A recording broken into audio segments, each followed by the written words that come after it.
What if the kid they laughed at held the power to shut them down with a single signature? What if the man sleeping under the bridge wasn't broken, but waiting? This is not just a story about politics.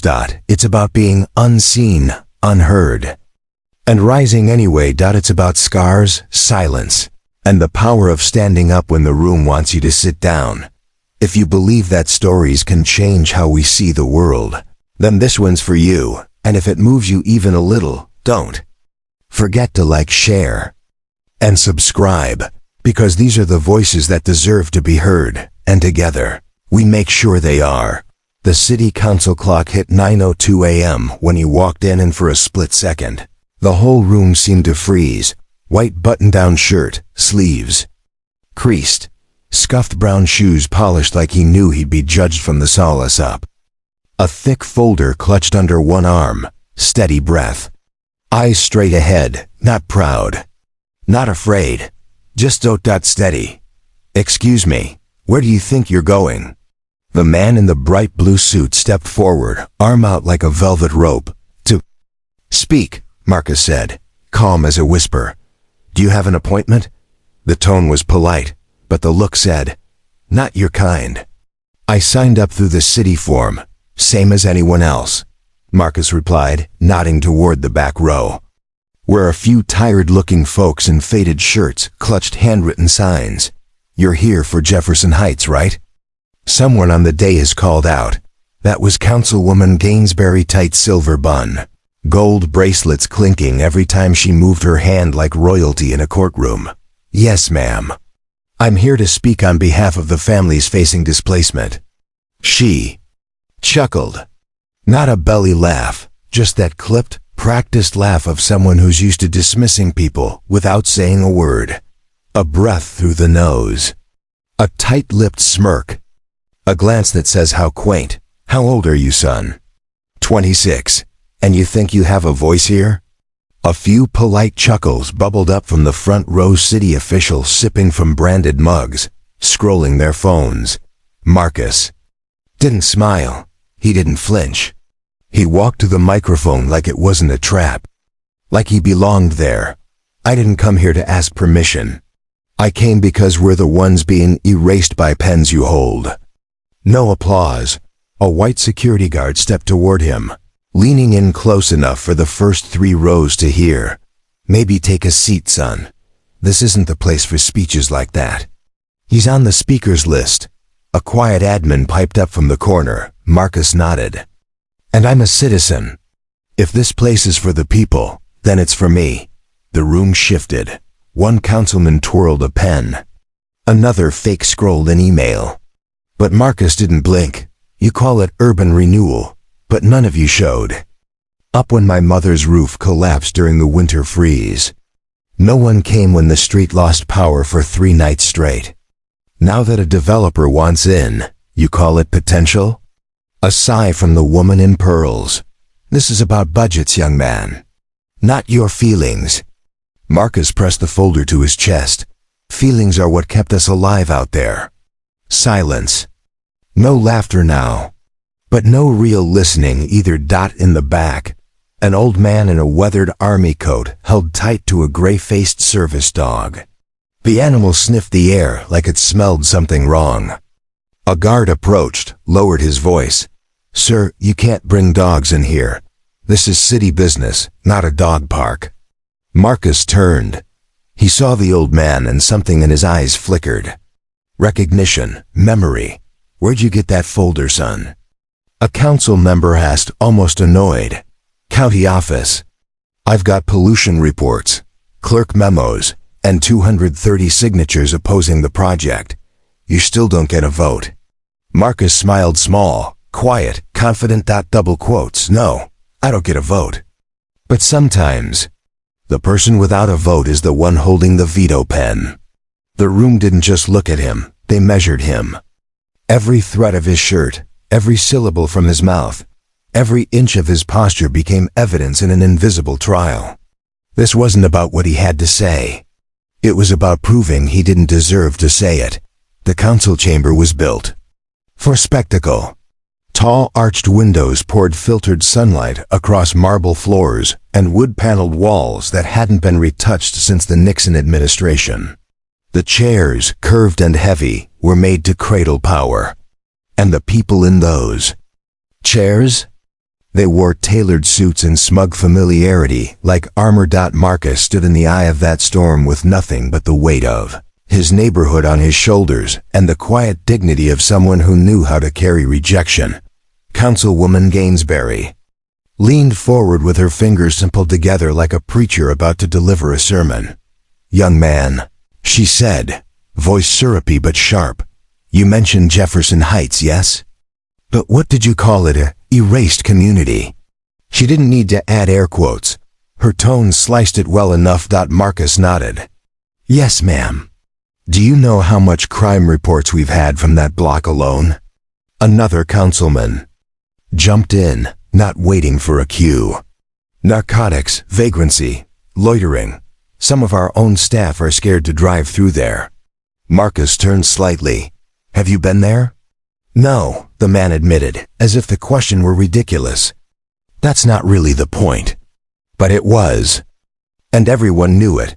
Behind Marcus, a few of the residents he came with, Miss Loretta with the oxygen tank, Mr. Daniels in his veteran's cap, and young Elijah clutching his plastic toy truck sat in tense silence, watching their lives be reduced to talking points. And still, the barbs kept coming. "Tell me, Mr. Marcus, do you pay taxes in the city?" "Yes, rent or own? I help my aunt with rent." "Ah," the councilman said, leaning back. The implication was clear. "You don't even own the dirt you're defending." Marcus didn't flinch. But someone else did. Near the side door, the old man with the army jacket shifted in his seat. His dog Grain, half asleep a moment ago, perked up. Maybe it was the tension. Maybe it was something deeper. "Look," said a younger councilwoman with a soft southern drawl, "we all sympathize, truly. But this plan is about progress. It's about economic revitalization. You can't stand in the way of that just because. Change feels scary." That word again. Sympathize.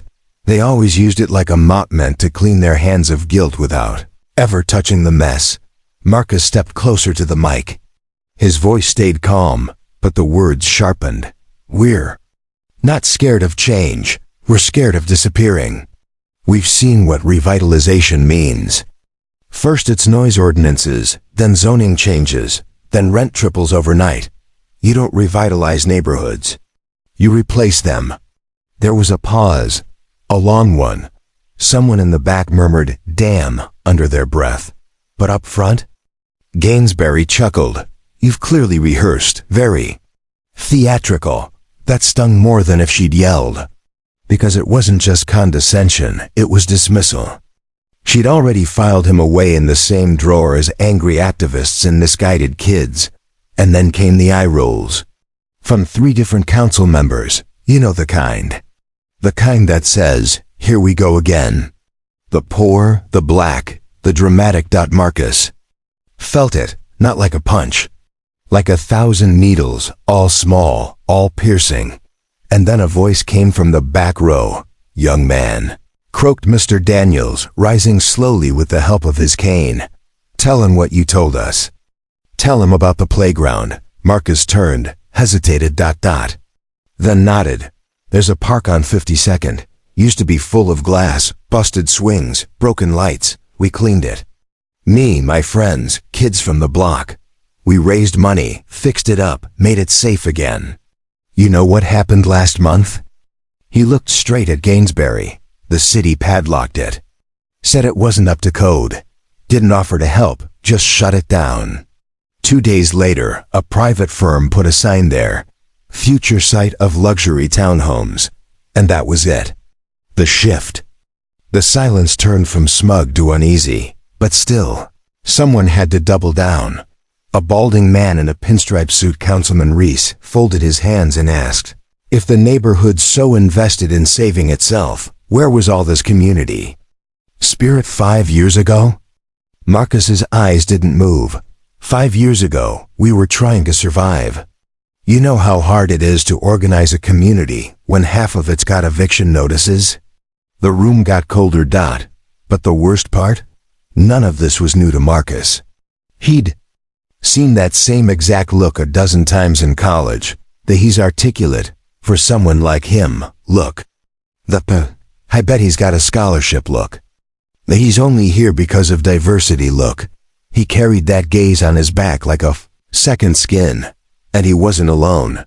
The old man with the dog coughed loudly this time. Heads turned.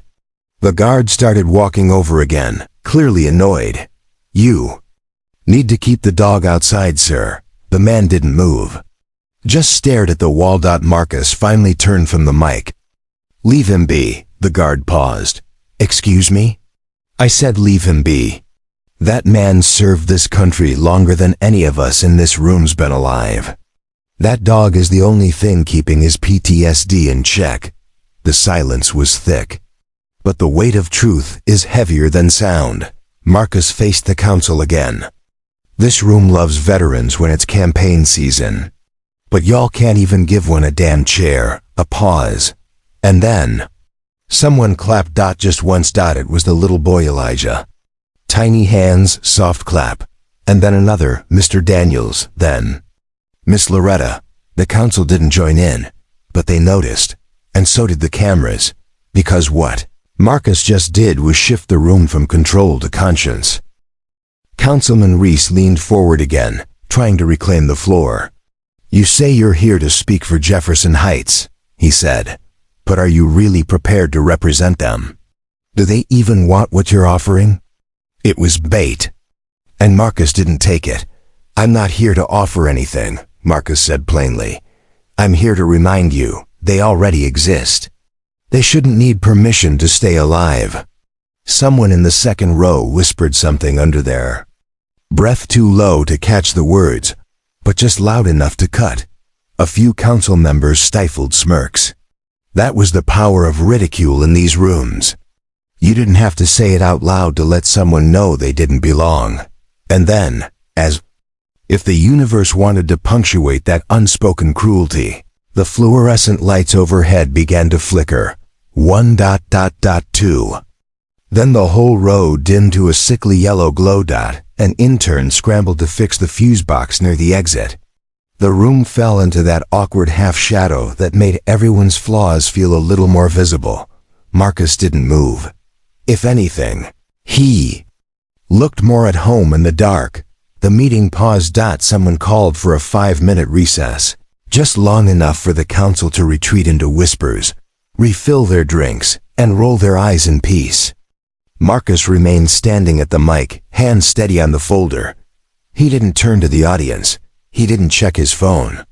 He just stood there, like he'd spent his whole life waiting for a room like this, and knew that if he left it, someone would lock the door behind him. Back near the hallway, the old man and his dog had been pushed further aside by a young staffer holding a clipboard. This isn't a waiting room, the staffer said. You can't just loiter here. The old man didn't answer, but his dog growled low. The staffer flinched, then muttered, whatever, and turned away. Marcus saw it, every bit of it. And his jaw tightened just slightly, because he remembered. He remembered sitting on cold floors with this man, eating canned ravioli heated over a candle in a soup kitchen bathroom. He remembered the night the old man gave Marcus his only dry blanket, then let the rain soak through his own coat because Marcus had the flu. He remembered the dog, barely 2 years old back then, always alert, always between them and danger. They had no names for each other, just eyes, silence, and shared survival. Now that same man was being told he was loitering in a building his taxes once helped fund. 5 minutes passed. The council returned, sipping, smirking, refreshed. And still, Marcus stood. Councilwoman Jainsbury didn't sit right away. She approached the mic, towering ever so slightly over Marcus due to her heels. You've made your point, she said. You've been very passionate, but passion doesn't pave roads. It doesn't build housing. It doesn't pay for schools. Marcus met her gaze. Neither does removing people from their homes. She brushed the air with her hand. Jefferson Heights was always meant to be temporary housing. You knew that, didn't you? That's funny, he said. Because I was born there. My aunts lived in the same unit for 38 years. My mother died there. That's a long temporary. A quiet gasp rose from somewhere in the back. And just for the record, Marcus added, the documents you sent to HUD call it long-term transitional housing, which is like calling a leash freedom on a string. Another staffer scribbled something down. A journalist from the Houston Beacon adjusted her lens. Something had shifted again. Gainsbury felt it. Her lips pursed. You're clever, she said, but clever doesn't carry weight here. Marcus didn't smile. He leaned forward just enough for the mic to catch his breath. That's where you're wrong. You think I'm here to impress you. I'm not. I'm here to make it harder for you to sleep tonight. Boom. That line didn't echo off the chamber walls, but it might as well have. Several heads turned. A security guard cleared his throat. Someone dropped a pen. Then the old man with the service dog stood up again. This time, no one tried to stop him. I know that boy, he said, loud and clear. He ain't just talking, he lived it. Councilman Reese tilted his head. And who are you? The old man didn't miss a beat. Staff Sergeant Everett Green, 2 tours in Iraq. Bronze Star, 32 years in this city. A murmur rippled through the room. Sergeant Green pointed to Marcus. He was 10 years old when the fire hit Jefferson Elementary. Fire trucks didn't show for 40 minutes. We pulled out 7 kids before it collapsed. He held the door with his bare hands while I carried the last girl out. Now silence had a shape. Oh wait, he's not some loudmouth on a mic. He's one of the only reasons this city didn't bury another tragedy. The dog sat at his heel. Still and loyal as ever, Councilwoman Gainsbury blinked slowly, visibly processing. But before she could respond, Marcus spoke again, quieter this time. You don't have to listen to me. You can vote however you want. But you will remember this day, because for the first time, someone stood here and didn't beg. And then he stepped back from the mic. No one quite knew what to do. The recess was over. Technically, the public comment period had expired. The next phase was for council members to deliberate, and if they chose, call a vote on the Jefferson Heights redevelopment project. That's when the door in the back opened. A woman in a gray blazer walked in, whispered something to the city clerk, and handed over a sealed envelope. The clerk blinked twice, then quickly rose and whispered something to Councilman Reese. Reese's eyes darted to Marcus, then to the envelope, then to the others. He cleared his throat. We ... have just received an update regarding the city's leadership appointments, he said carefully.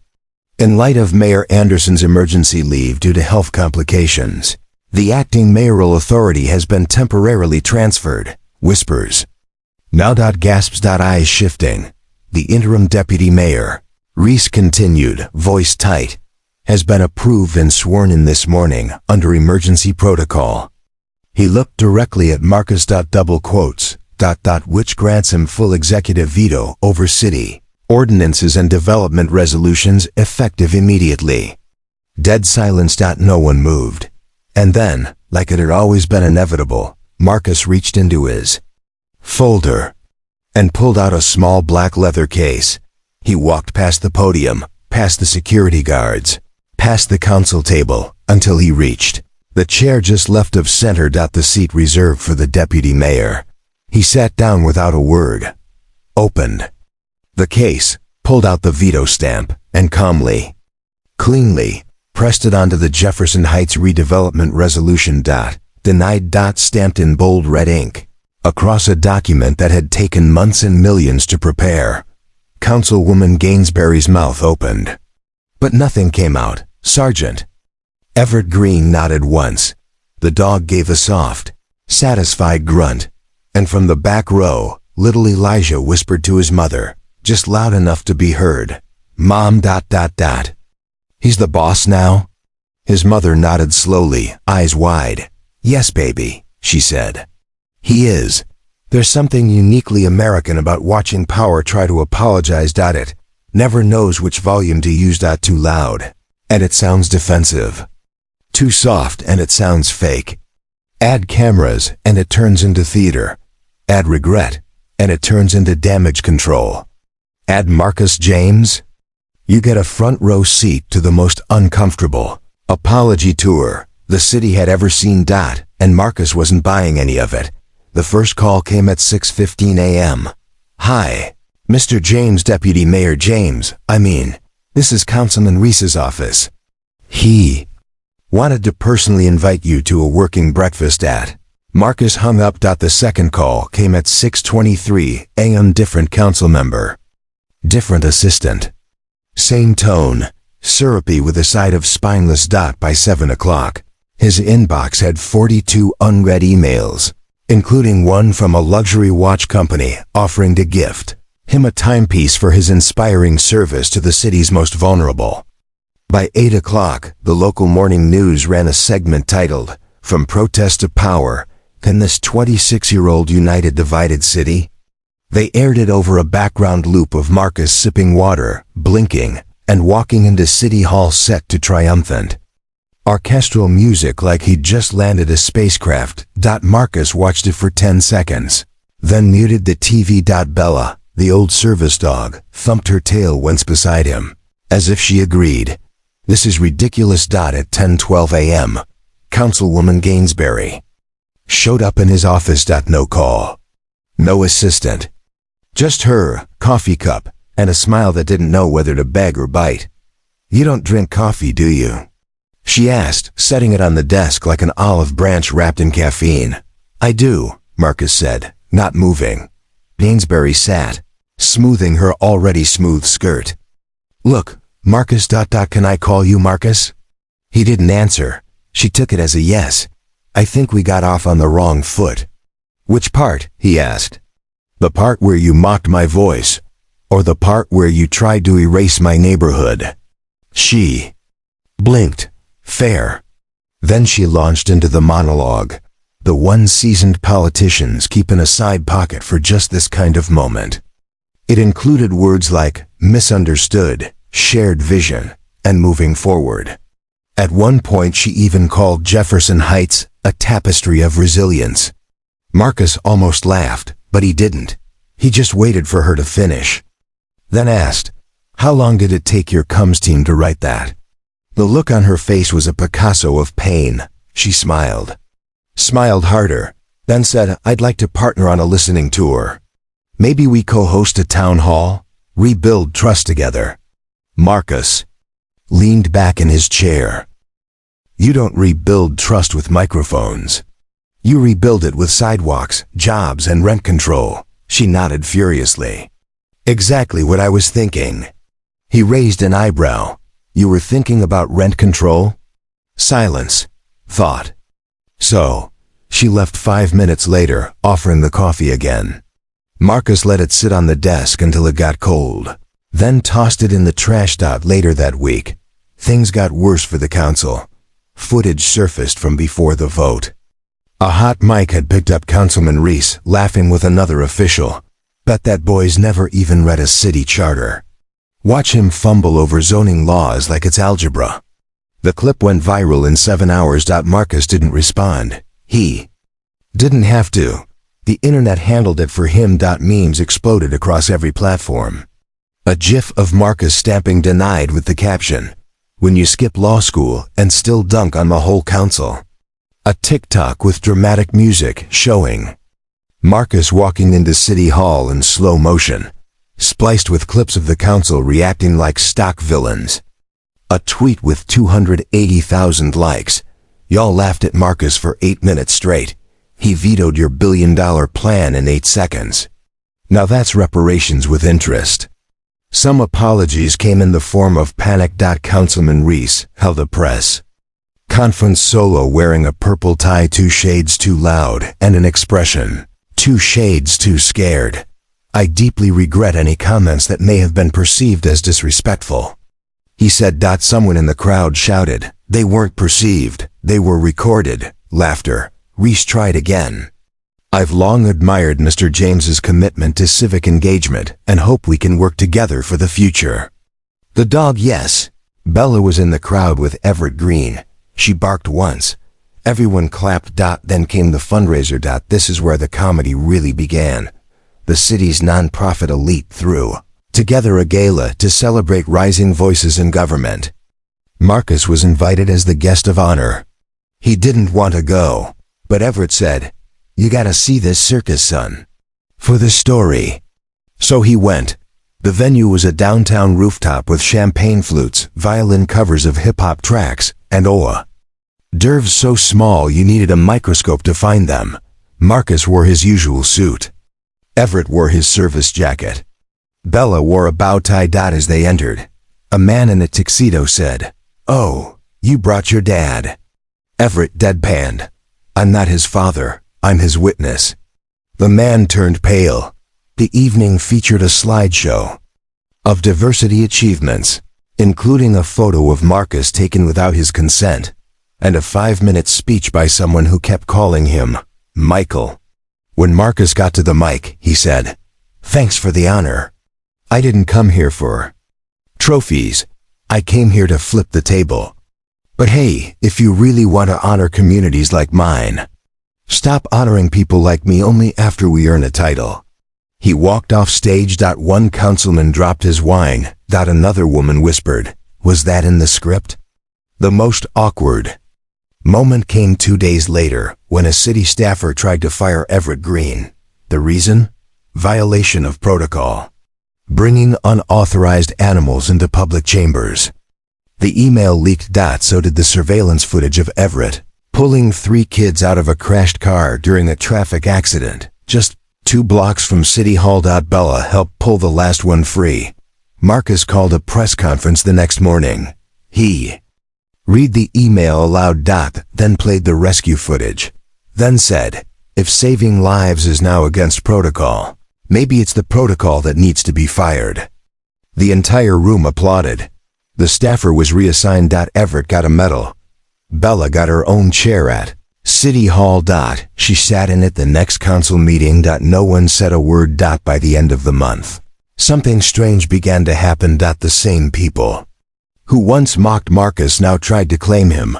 One former opponent tweeted, "We are so proud of our own Deputy James."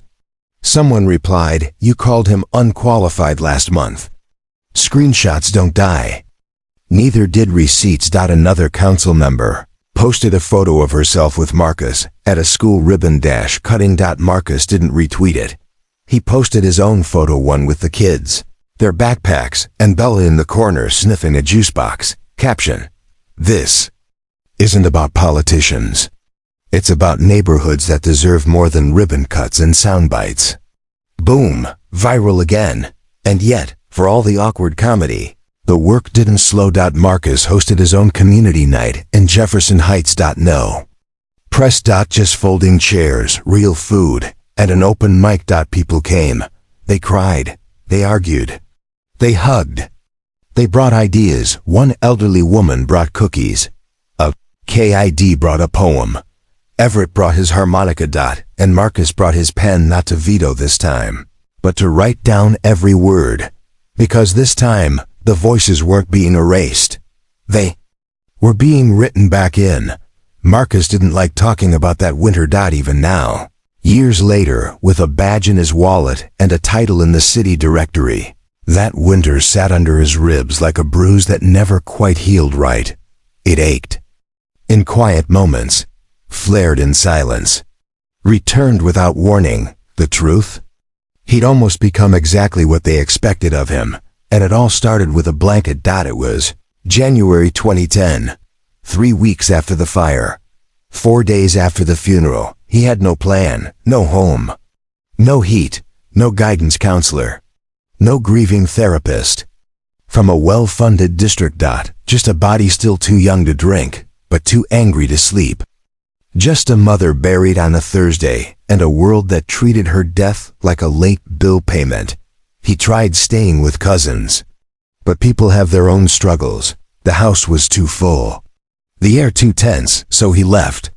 Told them he was crashing. With a friend. That was a lie. He wandered. One night turned into two. Then a week. Then he found the bridge. Holman Street overpass. Rusting. Concrete. Cracked. But it was dry. It blocked the wind. He curled under it with a donated blanket and a bruised apple in his coat pocket. And that's where he stayed. The first time someone stepped over him. It was a businessman in a gray wool coat. Marcus was shivering. Cheeks windburned, knees drawn to his chest. The man looked down, made a face like he smelled something rotten, and walked on. No words. Just disgust. Marcus didn't even flinch. The second time, it was a woman walking her labradoodle. She looked away so hard she almost tripped. The third time, someone called the cops. They didn't arrest him, just told him to move along. He asked, "Move along to where?" They shrugged. "Not our problem, kid." He learned things that month. He learned that pain isn't always loud. That hunger comes in waves.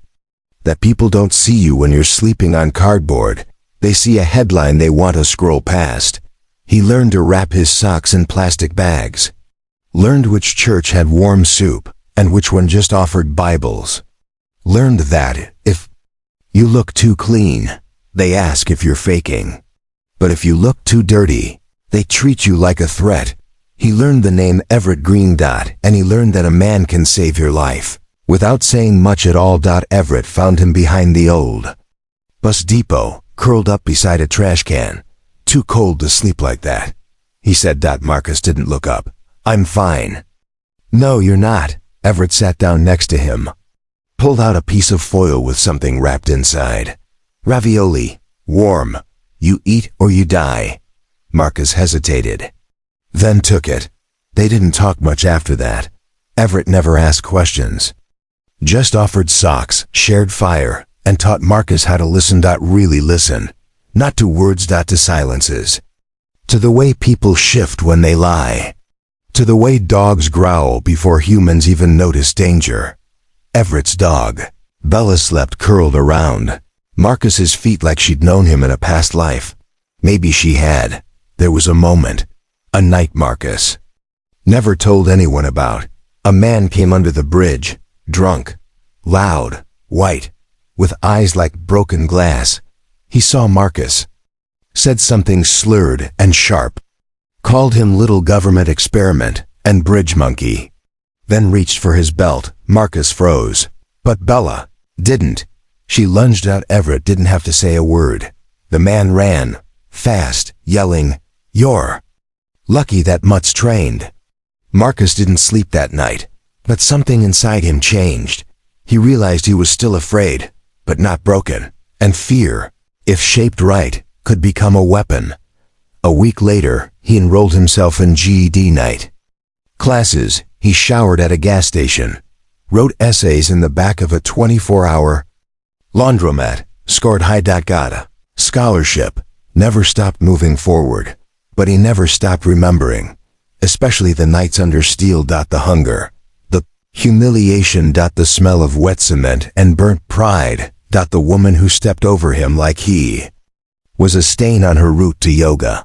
The social worker who told him, "You're articulate, you might just beat the odds."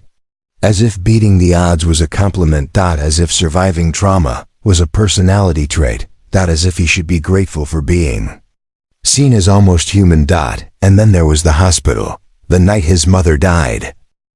That's the memory he buried the deepest. She had collapsed in the kitchen, clutching her chest, gasping for air. Marcus was 15. He called 911. They asked if she had insurance before they asked for her symptoms. The ambulance took 24 minutes. The coma was full. They tried slower, then the pain spread. They asked for ID, then asked again. Then made him fill out a form while she wheezed behind a curtain.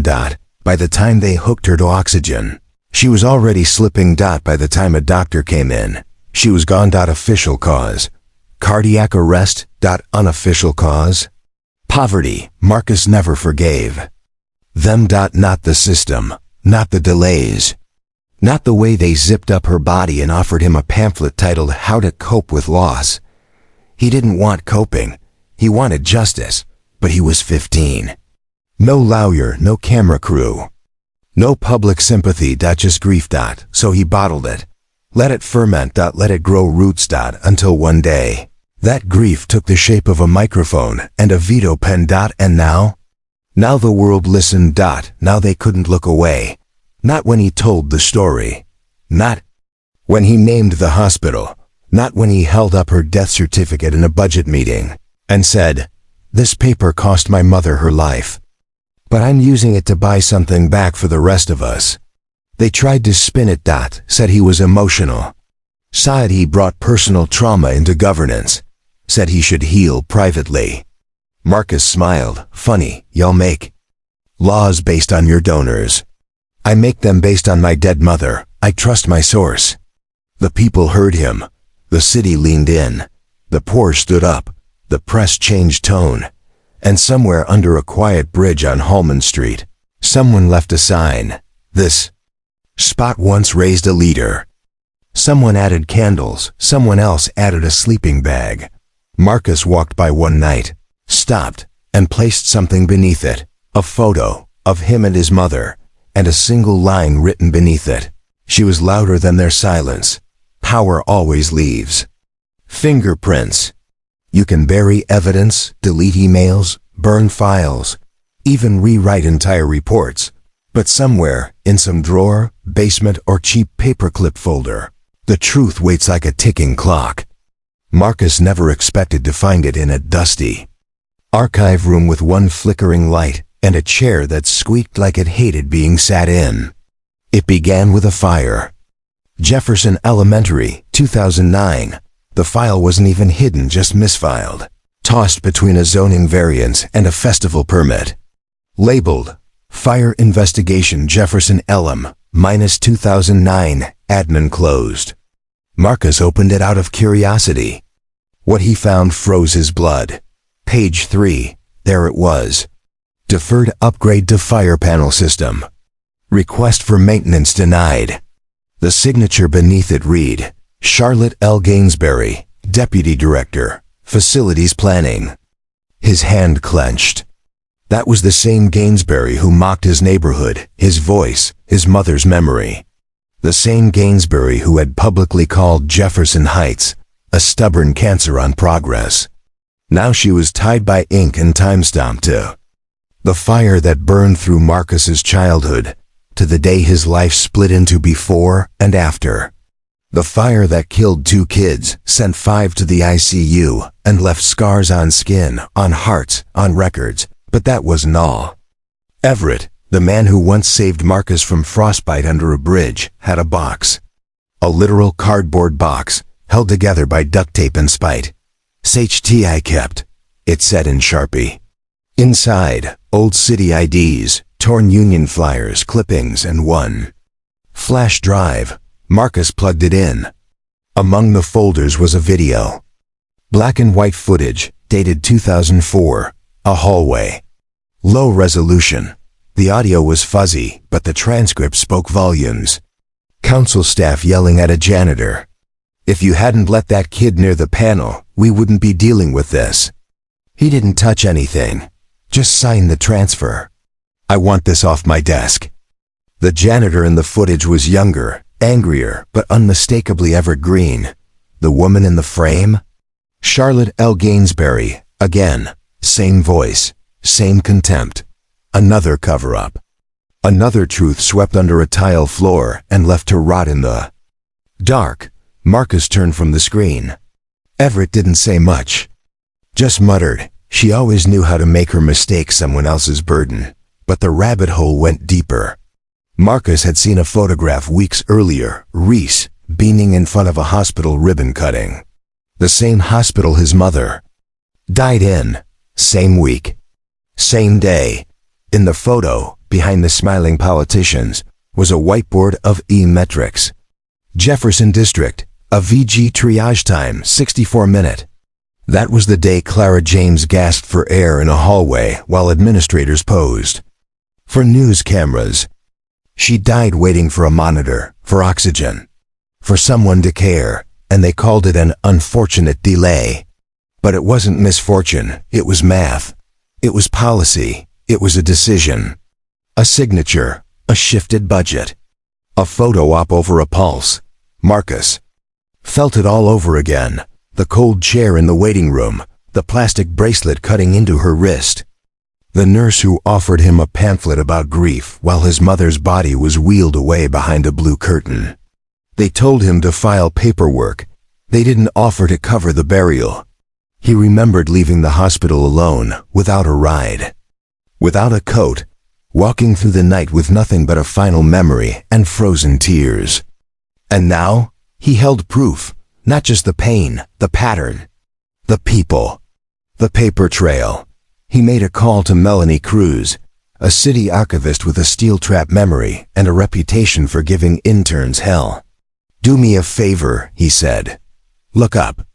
Youth Leadership Civic Week, 2003, Jefferson Public Library." She found it in 10 minutes, sent a folder. Inside was a video training footage. A group of middle schoolers. Second row, head down, scribbling furiously. Marcus, 8 years old. Beside him, a girl with glasses and pigtails, Ellie Aragon, now known to the city as Mayor Elena Aragon. No one had seen her in weeks. Rumors said, family emergency. Reality? Marcus just found her origin story. She'd once held his hand through food pantry lines. Once gave him her sandwich in the rec center. Now she was the person with the most power in the city, and possibly the only one who hadn't tried to spin him. He reached out. She came in.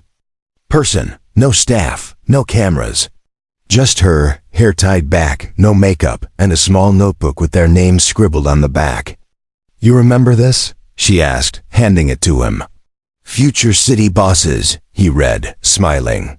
Then, silence. Heavy.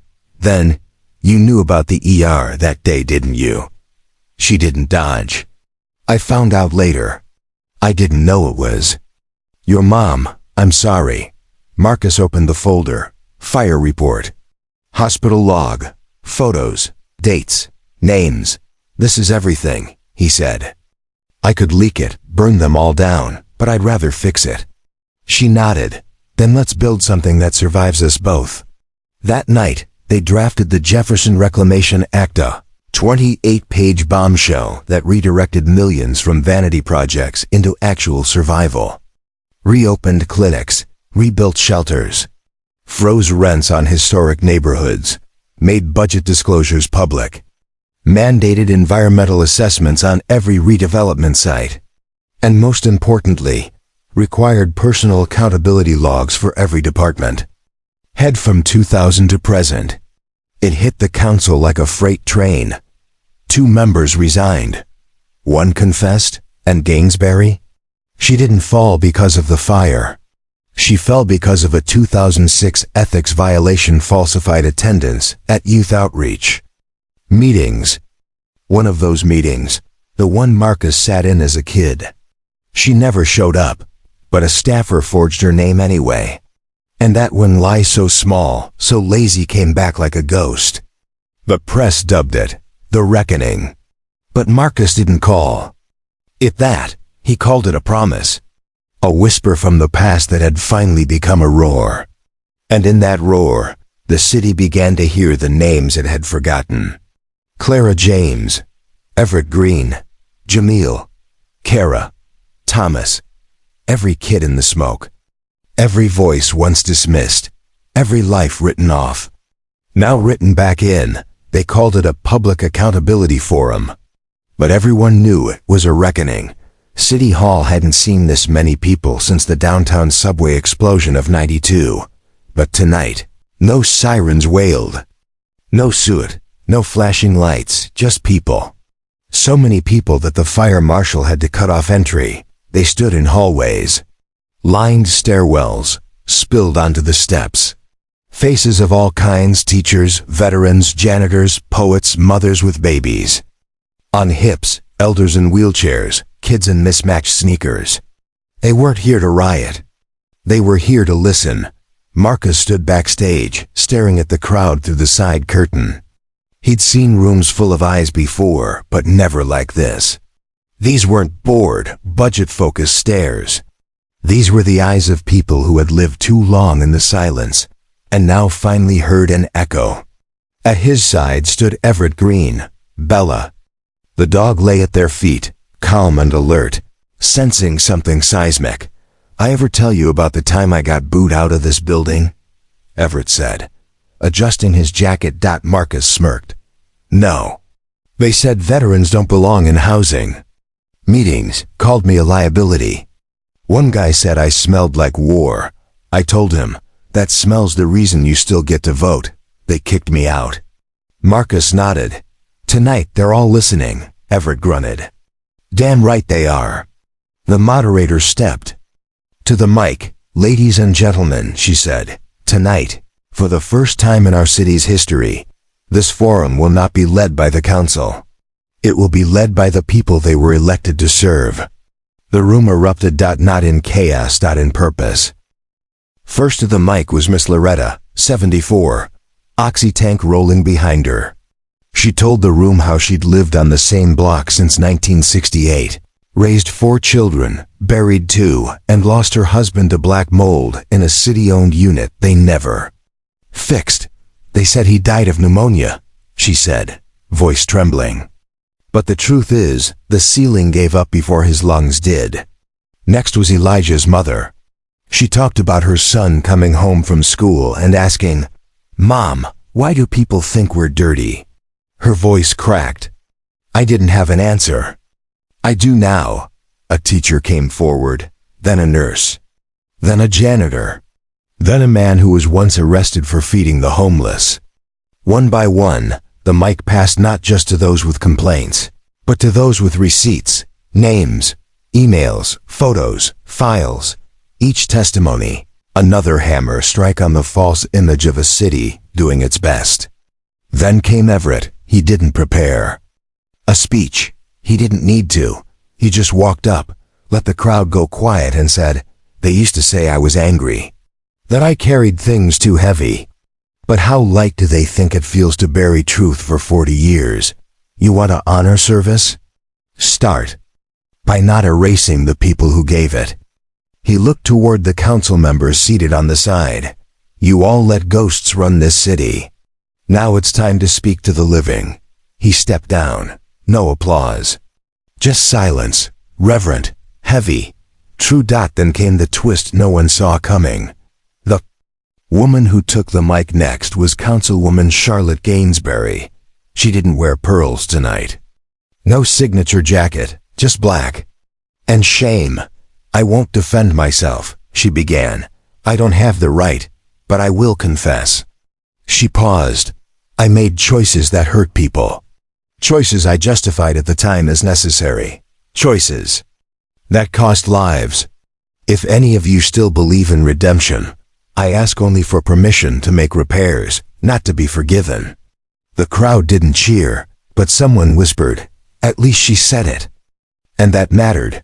The real shift happened when the lights dimmed slightly, and Mayor Elena Aragon stepped to the stage. No preamble. No politics. Just this.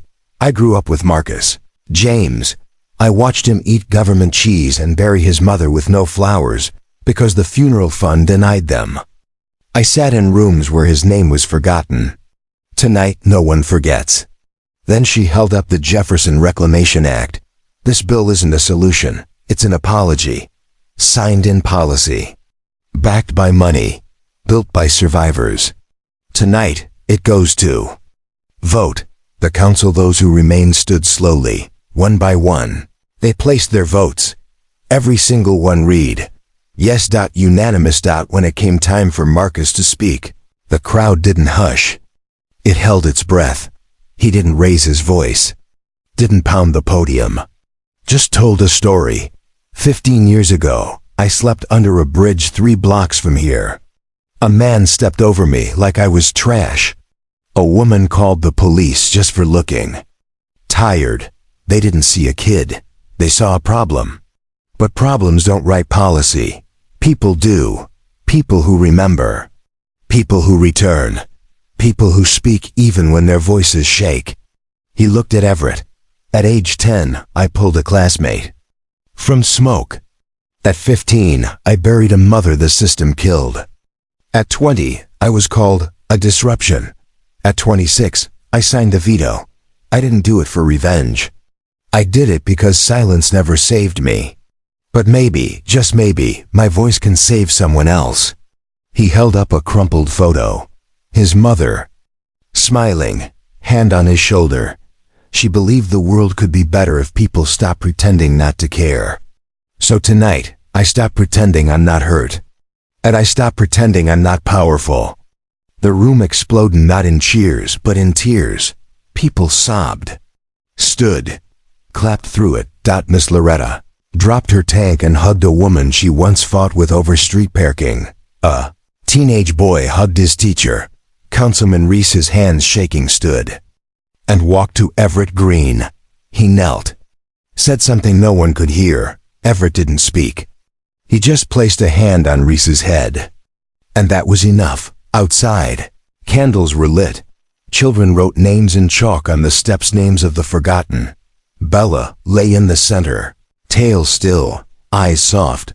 The city didn't fix itself overnight, but it hurt itself again, and for the first time, it listened. 3 months had passed. The microphones were quieter now. The headlines had faded into columns. The Jefferson Reclamation Act was officially signed, funded, and launched. Demolition had halted. Clinics reopened. Kids walked home on sidewalks that no longer cracked under the weight of forgotten budgets.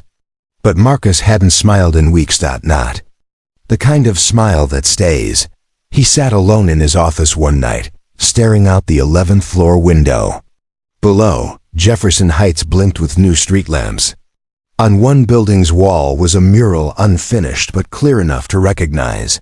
A boy in a hoodie holding a veto stamp, standing between fire and water. Someone had spray painted next to it, "We're still here." Everett knocked twice, then walked in. Bella followed, slower these days, grayer in the snout. "Still watching from above like some bureaucratic Batman, huh?" Everett said, setting a takeout bag on the desk. Marcus smirked faintly. "Someone's got to make sure the lights stay on." They ate in silence. Marcus finally spoke. "You ever think we didn't win? That we just shifted the blame, slowed the bleeding?" Everett didn't look up.